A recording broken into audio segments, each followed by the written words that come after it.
Our first word today is clutter. Clutter. A clutter is just kind of a mess or jumble of something, anything, junk or stuff. It could be a physical thing or maybe non-physical thing.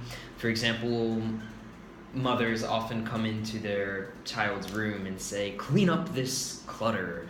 You need to clean up all these toys, all this junk, clean up this clutter, organize this clutter. But in the video, they talk about clutter as in kind of advertisements. There's so many advertisements out there.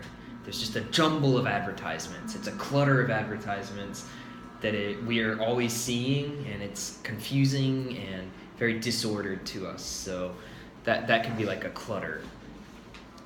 So I think it was Tostitos or Pepsi needs to sort through the clutter, or how did they say, to kind of shine through the clutter or something like that. It means through this mess, kind of stand out. So here, in this video, clutter means it's very complicated to know what people like. So it's kind of a metaphor, or they are just usually called clutter. Not usually called clutter. Just in this video, they're kind of calling breaking through the clutter, and I think he's kind of referring to other brands and advertisements and things. There's so many brands and advertisements. It's a clutter, so it's hard for a company to stand out and kind of break through that clutter. Number 2, resonate, is to kind of meet with someone's agreement. It's kind of like to touch you on a personal level, or to get through to you on a personal level and kind of affect you. So, of course, companies want to resonate with their customers, kind of like touch them on some kind of inner level and that they can agree on, kind of get a message across that they can really feel and understand really well. That is to resonate. So if you listen to someone's speech, it might really resonate with you. When I listened to Leonardo DiCaprio, he gave a speech when he won the Oscar about climate change, I think, yeah. So this speech might have resonated with his fans. They might really understand that and feel that on a personal level. Number 3, to opt in. This is to choose to be involved in or part of a scheme. So if you opt in to be a part of something, that means you choose to do it. You really agree to be a part of something. You might opt in to be a part of a planning committee to plan some kind of event or party. The opposite of opt-in is to opt out of something. That is to choose not to do something. So the man on the United flight, he clearly opted out of changing flights. He did not opt in to do that. He opted out. So he chose to not be a part of that plan. Number 4, a party pooper. A party pooper is someone who's no fun. They ruin all the fun. They bring everybody down. They ruin the mood. Yeah, nobody invites a party pooper to a party, right?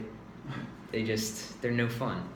So party poopers are often people who maybe they go home early. They're the first one to leave. You're a party pooper. Or maybe the person who doesn't drink is usually the party pooper, right?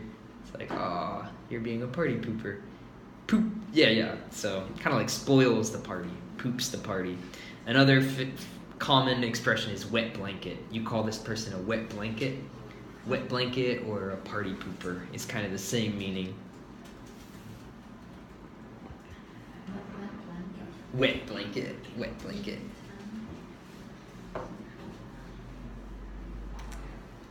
Leverage. To leverage, number 5, is to use something usually an advantageous thing, like an advantage, to obtain a desired effect or result. So to leverage is kind of to force yourself in a better position, put yourself in a kind of position that gives you a better chance.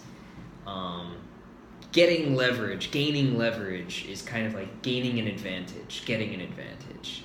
So yeah, you can leverage your personal resume, maybe your personal skills, by gaining new skills or updating your skills, right?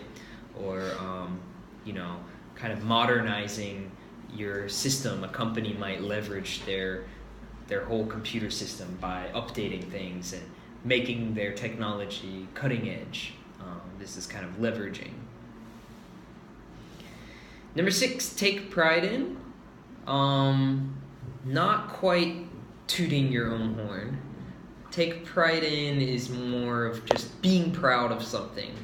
Being proud of who you are, what you've done, an accomplishment, something you've done. So you can take pride in your good grades at school, or you can take pride in your baseball team winning a championship. It just means being proud of it.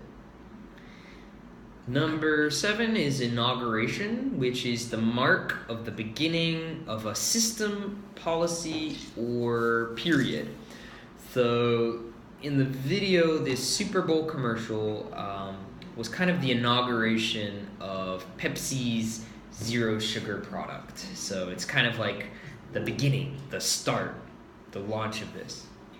Often you see inauguration to be the event for a president. When a president becomes the new leader, this event is called the inauguration. That's probably the most common place you see inauguration. Any questions about these 7 words then?